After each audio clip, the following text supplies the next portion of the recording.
America पहुंचे राहुल गांधी ने कैसे इस सरकार की दुखती रग पर हाथ रख दिया।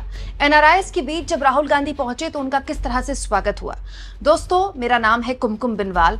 मैं लगातार आपको जानकारियां दे रही हूं। दोस्तों, राहुल गांधी के अमेरिका यात्रा शुरू होने से पहले ही मैंने आपको बता दिया था कि राहुल गांधी 2 दिन की अमेरिका यात्रा में रहने वाले हैं। उनका शेड्यूल मैं आपको बता चुकी हूँ और आपके सामने एक और जानकारी रख देती हूँ। दरअसल राहुल गांधी जब बॉस्टन पहुंचे दोस्तों, तो उनका एयरपोर्ट पे कुछ इस तरह से स्वागत हुआ। ये तस्वीरें भी मैं आपको कल दिखा चुकी हूँ। इसके अलावा बॉस्टन में एनआरआईज के बीच राहुल गांधी बोल रहे थे।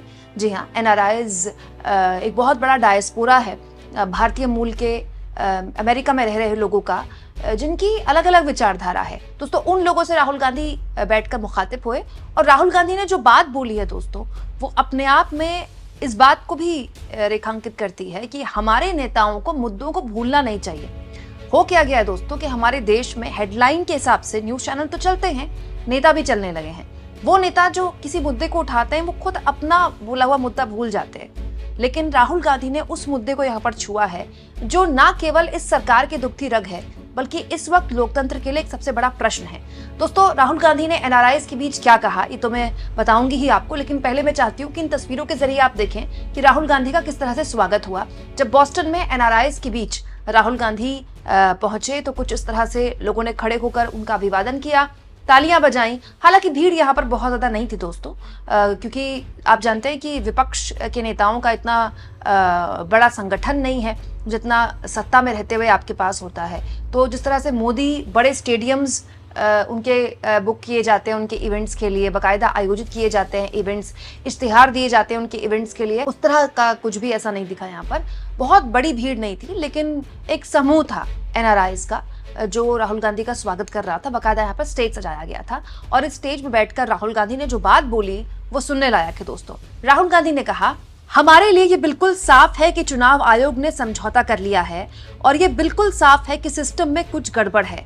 मैंने ये कई बार कहा, महाराष्ट्र विधानसभा चुनाव में महाराष्ट्र में वयस्कों की संख्या से ज्यादा लोगों ने मतदान किया। चुनाव आयोग ने हमें शाम 5:30 बजे तक के मतदान के आंकड़े दिए और शाम 5:30 बजे से 7:30 बजे के बीच 65 लाख मतदाताओं ने मतदान किया। ऐसा होना असंभव है। एक मतदाता को मतदान करने में लगभग 3 मिनट लगते हैं और अगर आप गणित करें तो इसका मतलब ये हुआ कि सुबह 2 बजे तक मतदाताओं की लाइनें लगी रहीं, जो कि हुआ ही नहीं।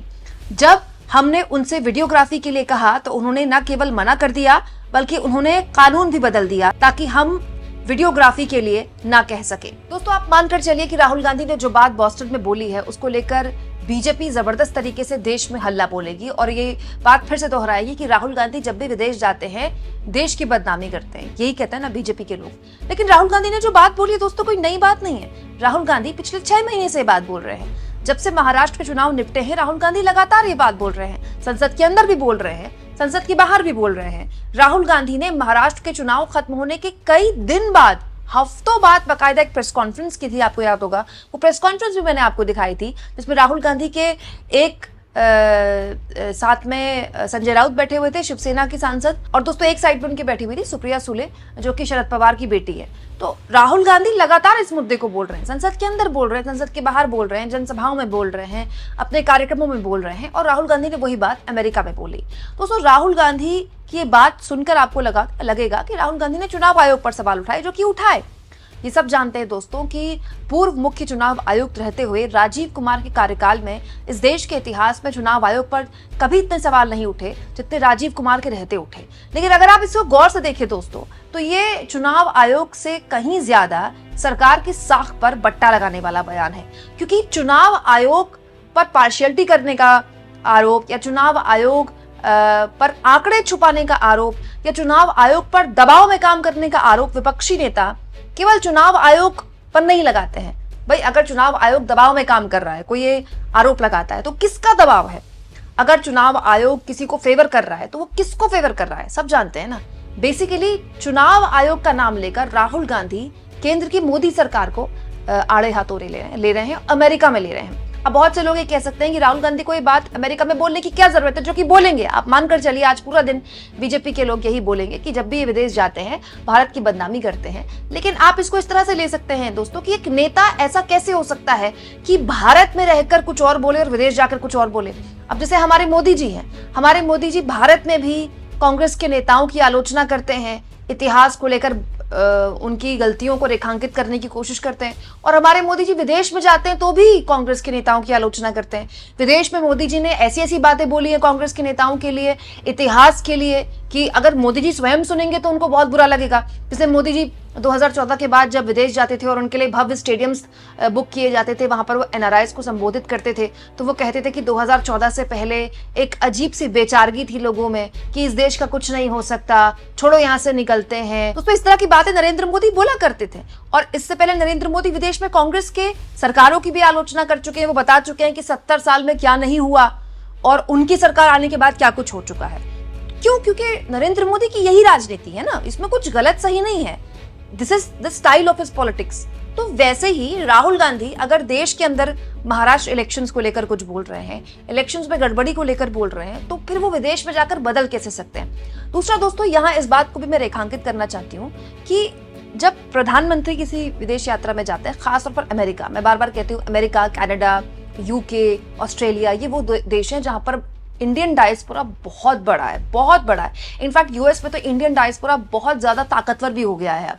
इसीलिए आप देखिए यूएस में सरकार कोई भी बने, उनके मंत्रिमंडल में खूब इंडियंस होते हैं। इसके अलावा उनके प्रचार में बहुत सारे इंडियन नेता होते हैं, क्योंकि इंडियन लोगों ने करीब 25-30 साल मेहनत करके वहां अपनी एक साख बना ली है। तो होता क्या है, जब प्रधानमंत्री अमेरिका जाते हैं और उनके लिए जिस तरह से स्टेडियम्स बुक किए जाते हैं, फिर स्टेडियम से वो भाषण देते हैं, ऐसा लगता है कि सारा का सारा जो इंडियन डायस्पोरा है वो केवल मोदी को सुनना चाहता है और मोदी की विचारधारा सुनना चाहता है। राहुल गांधी ने विदेश जाकर, जो वो लगातार जा रहे हैं, पिछले कई सालों से जा रहे हैं, एलओपी बनने के बाद जा रहे हैं, इसलिए उनको ज्यादा मीडिया फुटेज मिल रही है। राहुल गांधी ने बार बार अपनी विदेश यात्राओं के जरिए इस पूरे के पूरे थॉट को एक तरह से बांटा है कि केवल मोदी को सुनने के लिए लोग नहीं जाते हैं। आप इसमें तुलना कर सकते हैं कि मोदी के लिए तो पूरा का पूरा स्टेडियम बुक होता है, पूरा रंगारंग कार्यक्रम होता है, फिर मोदी आते हैं तो मोदी के नारे लगते हैं, फिर मोदी उस स्टेडियम के बीच में कहीं खड़े होते हैं, फिर वहाँ टीपी लगता है, फिर मोदी चारों दिशाओं में देखकर भाषण देते हैं। वो करीब 1.5-2 घंटे का भाषण होता है और फिर न्यूज़ चैनल में चलता है अमेरिका में मोदी। हालांकि ये हुए भी बहुत वक्त हो गया है, क्योंकि अमेरिका में इस बार जो मोदी गए थे उनकी यात्रा उतनी शानदार नहीं रही, गोदी मीडिया जिस तरह से उनको दिखाता था। लेकिन ये एक तरीका था बताने का कि देखिए अमेरिका में जो भारतीय डायस्पोरा है वो केवल मोदी को सुनना चाहता है।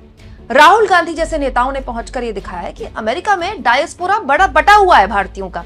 अब देखिए एमके स्टालिन जाते हैं तो उनको सुनने के लिए भी भीड़ होती है। ममता बनर्जी अभी कुछ दिन पहले विदेश गई थी, उनको सुनने के लिए भी लोग आए थे।